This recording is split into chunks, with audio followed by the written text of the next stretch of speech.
지금 중국의 반도체 설계 엔지니어 몸값이 엄청나게 올라갔습니다. 1000억대 이상의 엄청나게 큰 투자가 필요한 일이 돼버렸기 때문에 엔지니어나 어떤 개발자의 역량이 부족해서 소프트웨어적인 부분이 미국에서 뒤처져 있다고 생각하지는 않아요.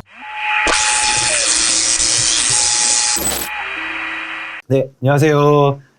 퇴근 시간에 보는 테크 영상. 퇴근 시간에 임경학 기자입니다. 세미파이브의 조명현 대표님 모셨습니다. 안녕하세요. 안녕하세요. 네, 저희 1부에 이어서 2부 계속 얘기하도록 하겠습니다. 요렇게 분업화되고 이 선단 공정과 파운드리와 이 구조가 한국 반도체 기업들에게 있어서는 전반적으로 이득인가요? 아니면은 손해라면 손해인가요? 큰 이득이라고 생각을 합니다. 일부에서 반도체가 만들어지는 과정으로 이제 시장을 한번 살펴봤는데요. 네. 물론 밑에는 파운드리가 담당하는 이 제조라는 부분이 있고 이 위에는 어떤 소프트웨어적인 영향력이 있는 것이죠. 그리고 이제 이 중간에 설계, 논리 설계와 물리 설계로 나뉘어진다라고 했었죠. 과거 팹리스들이 이 부분을 담당할 때 이 부분의 최강자이자 절대 강자는 미국이었습니다. 네. 왜냐하면 어떤 소프트웨어적인 원천 기술이나 표준 네. 이러한 것들이 미국에서 굉장히 압도적인 네. 경쟁력을 갖고 있었고 이 전체를 만드는데 1000억대 이상의 엄청나게 큰 투자가 필요한 일이 돼버렸기 때문에 네. 이쪽 부분이 지금 엔비디아, 퀄컴, 네. 인텔 이런 식으로 네. 전 세계의 탑 팹리스를 보게 되면 대만의 미디어텍 정도를 제외하고는 죄다 미국 회사들밖에 보이지 않는 이유가 거기에 있었죠.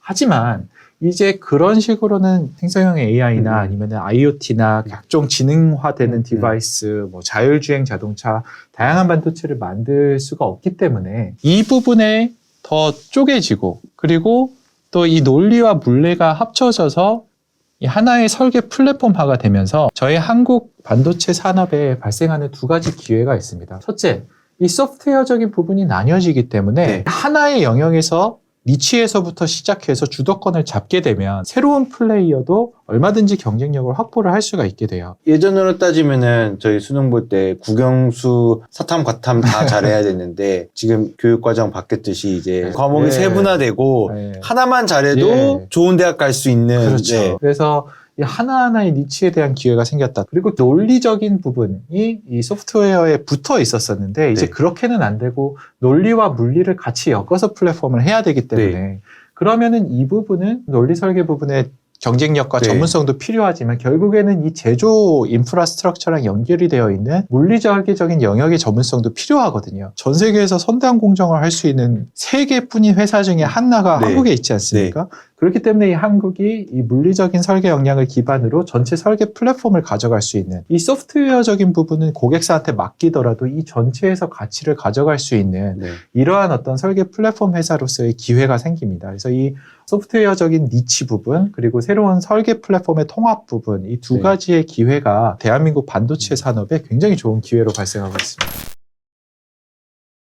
이 팹리스의 기업이 되게 많았으면 한국에 여기 갈 바에는 여기 주문을 많이 할 거 아닙니까? 한국에 어떤 팹리스들이 있나요? 알만한 팹리스가 있나요, 우리가? 한국에도 규모가 있는 팹리스들이 은근히 있습니다. 그래서 삼성 반도체 안에 이제 메모리 사업 부분이 있고 파운드리 사업 부분이 있지만 또 시스템 LSI라고 부르는 어떻게 보면 팹리스라고 할 수 있죠. 팹리스 조직이 있고 또한 이제 LX 세미콘도 이제 조 단위 이상의 이제 매출을 하고 있고 그 밖에도 어버브 반도체라든지 이제 텔레칩스라든지 이 전통적으로 오랜 업력을 가지고 있으면서 굉장히 큰 규모의 이제 제품을 하고 있는 팹리스들이 있죠. 과거에는 사실은 그보다도 훨씬 더 많은 숫자의 팹리스가 한국에 존재를 했습니다. 저희가 보통 1세대 팹리스다라고 말을 많이 하는데 이러한 팹리스 업계에서 배출된 굉장히 설계 경력이 많은 이런 베테랑 분들이 있기 때문에 저희가 이제 반도체의 어떤 설계 인프라스트럭처로서 기능을 할 수 있는 그런 인재들이 만들어진 거고요. 근데 다만 팹리스가 만들어내는 가치는 그들이 만들어내는 스펙과 그들이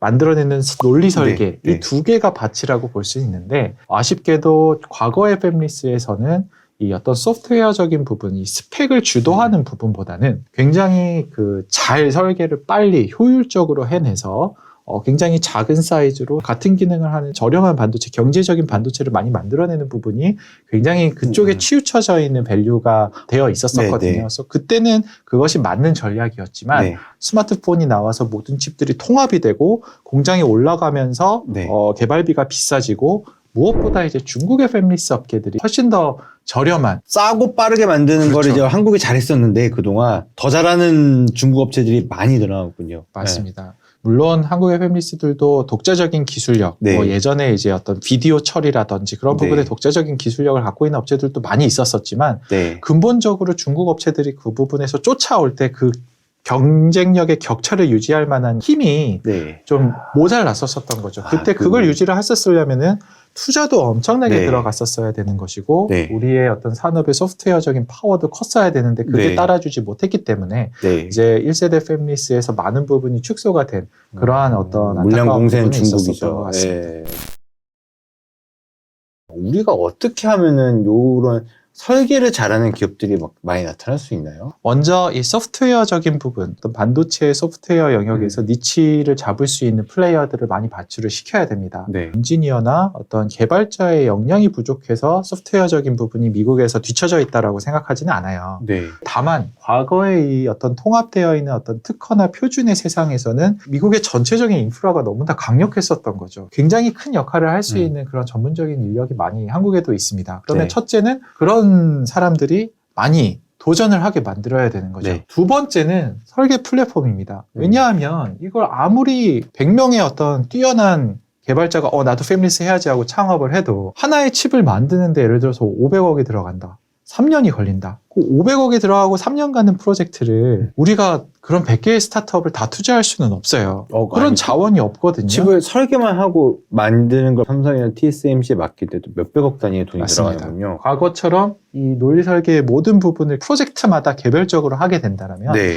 이 노력이 너무 중복해서 들어가는 거죠. 엔비디아, 퀄컴, 미디아텍이 저마다 팹을 지으면 이건 낭비잖아요. 네. 딱 그런 상황인 겁니다. 네. 제가 굉장히 좋아하는 일화 중에 하나가 엔비디아가 TSMC랑 첫 번째 미팅을 했을 때 그때 엔비디아 직원 수가 7명이었대요. 네. 그렇게 오래된 회사가 아니거든요. 기술이 크게 변하는 그 변곡점. 이제 네. 엔비디아 같은 경우에는 그래픽이었죠. 네. 3D 그래픽이었었던 것이었는데 게임에 들어가는 맞습니다. 거를 만들겠다. 예. 그 기술의 변곡점에서 정확하게 길목을 잡아서 맞는 타이밍에 좋은 제품을 낼 수만 있다라면 네. 반도체라는 게 만들기 힘들잖아요. 네. 다른 데가 쫓아오는데 시간이 걸립니다. 그렇기 때문에 우리 한국의 어떤 피리오사라든지 르벨리온이라든지 메티스엑스라든지 모빌린트라든지 이런 팹리스들이 얼마든지 세계 무대에서 두각을 나타낼 수 있는 그런 팹리스로 성장을 할 수가 있고 이제 어떤 제조, 삼성 파운드리나 아니면 저희 같은 설계 플랫폼도 인프라에서 이 업스트림에서 이제 가치를 낼 수 있는 네. 그러한 이제 기회가 눈앞에 던져진 거죠. 대표님이 생각하시는 그럼 한국 반도체의 10년, 20년 전망, 이 아주 미시적인 산업의 구조에 대해서 얘기했지만 대표님이 생각하는 한국 반도체의 10년, 20년 뒤는 어느 정도쯤 될 것 같나요? 뭐 아니면 도, 아, 그래요? 대박 그리고, 아니면 네. 쪽박 이렇게 네. 생각을 하고요. 이 대박이 터진다면 지금 대만이 차지하고 있는 그것보다도 훨씬 더 네. 막강한 위상을 거의 석유에서 사우디가 산유로서 네. 차지하고 있는 네. 그러한 입지를 반도체와 이제 전자 부분에서 오. 달성을 할 수 있지 않을까. 20년 후면 저는 파운드리 산업에서는 대한민국이 50% 이상의 점유율을 가지고 가게 되고 이 설계 플랫폼 시장도 굉장히 많이 커지게 될 텐데 네. 거기에서도 30-40%의 이제 점유율을 가져가게 될 것이라고 네. 생각을 합니다. 근데 아까 이제 쪽박이 될 수도 있다라고 말씀을 드렸는데 저희가 정말 어떤 기술적인 부분, 투자적인 부분, 심지어는 어떤 정치 외교적인 부분에까지 잘하지 않는다면 네. 스마트하게 대응하지 못한다면 결국에는 대만 해협 쪽에 정세가 불안정하고 산지는 TSMC라는 이름이 남아있더라도 네. 결국에는 그게 미국 본토로 건너간다라든지 네. 아니면 엉뚱하게 일본이 반사이익을 얻어서 네, 일본에도 지금 굉장히 많은 팹들이 지어지고 있거든요. 일본 쪽으로 오히려 이 생산 기지가 이전이 되면서 한국이 약간 박 죽던 같이 붕 되는 수는 네. 그러한 이제 암울한 미래도 네. 가능성이 있습니다. 중간은 없다라고 생각하고요. 네. 그래서 이 둘 중에 이제 좋은 쪽으로 가기 위해서 많이 노력을 해야 되는 시점이 아닌가 싶습니다. 다른 나라는 나라에서 돈 많이 쓰는데 중국 같은 경우에 직접적으로 나라가 운영하는 반도체 펀드가 있더라고요. 그게 수조 단위의 돈을 굴리면서 기업들은 투자를 막 해주는데 대표님은 회사 하시는 입장에서 우리나라도 저런 거 좀 부럽다. 외국의 저런 제도나 규제라든지 아쉬우신 거가 있다면은 저희 세미5가 너무 운 좋고 감사하게도 정말 이 미래와 비전을 동참해 주시는 분들이 많아서 투자를 많이 받아왔기 많이 때문에 얼마쯤 받았나요 지금? 지금까지 총합으로 한 2,700억 정도의 투자를 누적으로 유치를 했습니다. 근데 제가 너무 입 바른 소리를 하는 건지 모르겠지만 무작정 자본이 투입이 된다고 좋지는 않아요. 중국 같은 경우에도 지금 굉장히 심각한 문제가 투자금이 너무나 유입이 많이 되고 있기 때문에 이런 현상이 발생을 하거든요. 엔지니어가 창업을 해요. 창업을 하면 막 투자금이 들어와요. 그러면 본인이 그걸로 막 벤틀리 사고 페라리 사고 몰고 다니다가 그냥 적당히 해가지고 상장을 하든 뭐 팔든 하고 나오면 아무 책임 없이 자기는 부자가 되고 끝나는 거예요. 근데 이게 그 회사에 간 돈만 날리는 게 문제가 아니고 그 회사에서 일한 엔지니어들이 이걸 보고 나도 해야겠다. 근데 어찌됐든 하려면 엔지니어들이 필요하니까 결국에는 나도 창업할 생각을 가진 엔지니어들을 뭐 3, 4년이라도 데리고 있으려면 돈을 많이 줘야 되잖아요. 지금 중국의 반도체 설계 엔지니어 몸값이 엄청나게 올라갔습니다. 우리나라 엔지니어들보다 비싸요. 그래요? 거의 1.2배에서 1.5배 된다고 보시면 이게 엄청나게 인플레이션이 일어나서 건전한 생각으로 장기적인 관점에서 정말 경제력 있는 비즈니스를 일궈 나가려는 업체 입장에서는 그렇게 썩 좋은 일인가. 버블이 일으켰군요. 엔지니어 몸값만 올라가고 투자를 많이 한다라고는 하지만 또 그만큼 생기는 회사들이 많기 때문에 그 안에서 또 경쟁을 해야 되고 그래서 제가 부러운 거는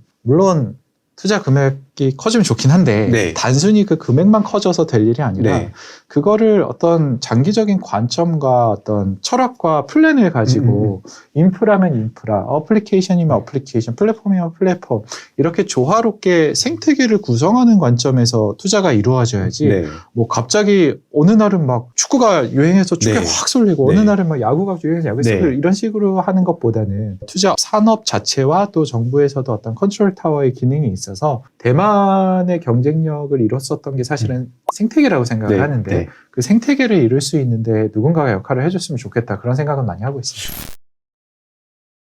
생태계라면 대만은 어떤 생태계가 꾸려지나요? 쉽게 말씀드리자면은 대만에는 이제 TSMC가 있지만 다양한 그 패밀리스들이 있고 또 그 패밀리스들과 함께 해서 이런 보드를 만드는 회사도 있고 서버를 만드는 회사도 있고 각각의 이제 영역들이 서로 조화롭게 기능을 하고 있습니다. 그 TSMC를 설립한 모리스 창이라는 창업자가 항상 했었던 말이 TSMC는 고객과 경쟁하지 않는다. TSMC가 이러한 막대한 영향력을 갖고 있는데 자기 제품 만들어서 팔 수도 있잖아요. 그러면은 TSMC가 직접 칩을 만들어서 팔면은 팹이 없는 다른 업체에 비교해서 비교할 수 없는 경쟁력을 처음부터 깔고 들어가는 거지만 TSMC 절대로 그렇게 하지 않거든요. 그러니까 대만인 반도체 골목에 백종원인 거예요.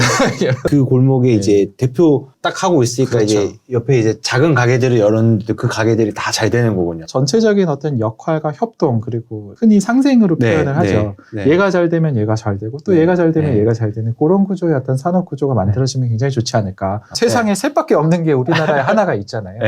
그걸로 여태까지 이렇게 커져 왔다면 여기서 한 차례 더 성장을 하려면 그러면 이제 이 큰 나무를 중심으로 이렇게 숲이 생태계가 조성이 되면서 또 더 큰 나무들이 이제 같이 올라오고 여긴 처음부터 이제 골목 식당처럼 이렇게 맞습니다. 쭉 커왔던 곳이었군요. 그래서 사실은 모리스 창이 굉장히 깊은 해안이 있었다라고 저는 생각해요. 모리스 창이 TSMC를 만들면서 디자인 하우스도 같이 만들었습니다. 설계해줄 회사를 같이 만들었군요. 물리 설계를 묶어서 할 수 있는 남을 보고 배울 것도 없잖아요. 자기가 만들어낸 비즈니스 모델이니까 파운드리가 기술이다라고 생각하기가 쉬운데 당연히 기술 중요합니다. 중요하지만 그 기술은 저는 정말 3분의 1이라고 생각하고 3분의 2는 고객들이 자신의 팹을 사용을 해가지고 비즈니스를 하게 만든다라는 게 이거는 영업이자 비즈니스이자 생태계거든요. 그 부분에 대해서 회사를 만들 때부터 처음부터 숲을 생각하고 만들었군요. 어떻게 해야 된다. 당근은 뭐를 주고 채찍도 있습니다. TSMC 무서운 회사예요. 남의 회사 넘어가면 다시 안 받아주죠. 진짜 싫어하거든요. 그래서 당근은 뭐를 줘야 되고 채찍은 뭐를 주면 그러면 이 전체 숲이 자라고 나는 이만큼 크고 쟤도 얼만큼 이런 것들이 다 머릿속에 있었던 것 같아요. 그래서 이런 플레이에 대해서 우리가 많이 연구를 하고 공부를 하고 배울 점을 좀 찾아가야 된다고 생각을 합니다. 우리가 인프라 얘기는 했는데 인적 인프라, 한국 반도체 인재풀 어느 정도 우수한가요? 그래서 저희 한국의 반도체 인력이 네. 한마디로 얘기해서 대단히 뛰어납니다. 제가 미국에서 공부를 하면서도 네. 느꼈지만 정말 학교에서 배우는 것과 네. 이제 산업에서 실제로 경험하고 이제 뚫고 나가는 게 좀 다를 수가 있는데요. 네. 다른 산업보다도 반도체가 이 부분이 굉장히 큰 것 같아요. 네.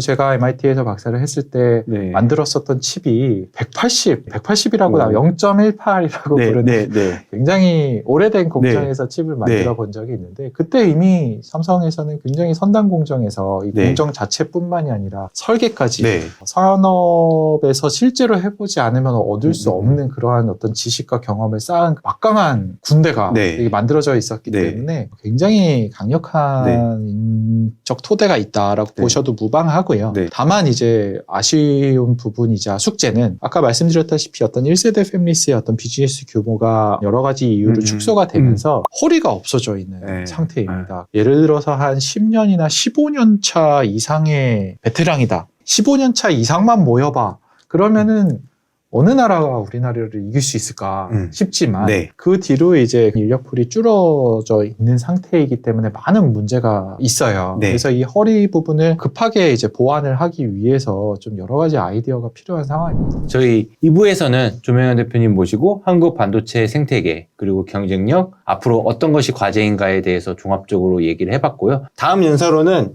세미파이브의 고객사이자 이제 AI 반도체를 설계하는 한국의 대표 팹리스로 성장하고 싶은 아주 훌륭한 회사입니다. 아주 훌륭한 회사입니까? 그래서 박성현 대표님을 모시고 좀 더 세부적인 반도체의 미래 경쟁력과 아까 말씀하신 요 섹터에 대해서 얘기를 해보도록 하겠습니다. 대표님 마지막으로 혹시 뭐 대표님한테 하시고 싶은 말씀 있으시면 편하게. 제가 오늘 그 1, 2부에 드렸던 말씀 중에 네. 가장 다시 한번 강조하고 네. 싶은 게 있다면 네. 첫째, 엄청난 기회가 오고 있다. 네. 그 응용은 세분화되고 있고 네. 플랫폼은 통합되고 있다. 네. 이 두 개 다 한국의 엄청난 기회다라는 점을 네. 다시 한번 강조하고 싶고요. 네. 그래서 그 흐름에 맞춰서 저희 세미파이브도 어떤 설계 플랫폼에서 큰 역할을 할 수 있도록 열심히 노력을 하고 있으니 뭐 네. 많이 관심 있게 지켜봐 주시면 네. 좋겠습니다. 마지막으로 또 자막이 나가겠지만 네. 제가 말씀드린 내용이 또 저의 개인적인 의견이 많이 들어있기 알겠습니다. 때문에 앞으로 나오시는 또 연사분들 경험과 의견을 네. 통해 저희 네. 시청자분들이 많은 것들을 배울 수 있는 그런 기회가 됐으면 좋겠습니다. 알겠습니다. 저희 퇴근 시간은 2부 여기까지입니다. 고맙습니다. 감사합니다.